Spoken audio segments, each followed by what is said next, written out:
Bursa'da 20 yıl önce boşandığı eşine geçtiğimiz ay nafaka ödemeyi unutan 81 yaşındaki Zühtü Şirin bildiğimiz üzere cezaevine girdi.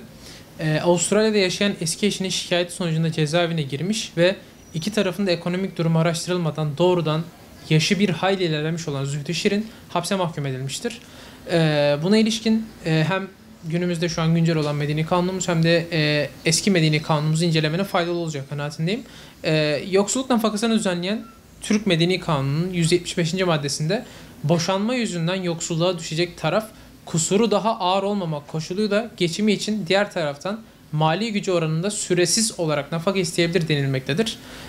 Burada kusuru ağır olan eşin yoksulluk nafakası alamayacağı ve yoksulluk nafakasının nafakayı ödeyecek kişinin mali gücü oranında belirleneceği belirtilmiştir.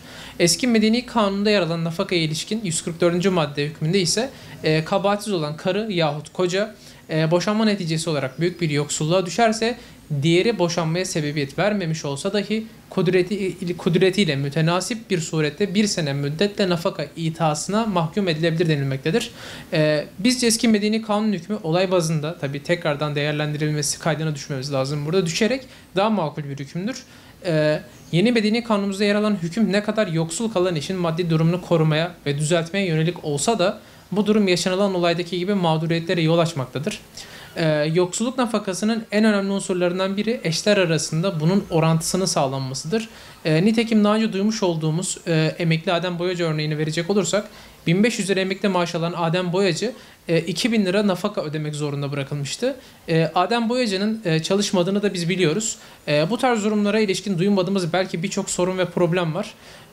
Bu bilgilerle birlikte açık bir şekilde süresiz nafakanın doğrudan bir hüküm niteliği taşıması bilmediğimiz birçok problem oluşturmaktadır.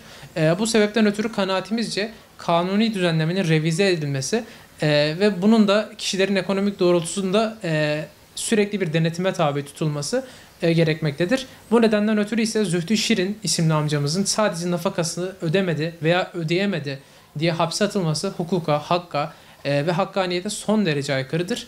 Her ne kadar sonradan devreye girilip Zühtü Şirin tahliye edilmiş ve bu durum çözülmüş olsa da bu olayın yaşanması dahi ülkemiz adına ciddi anlamda utanç vericidir.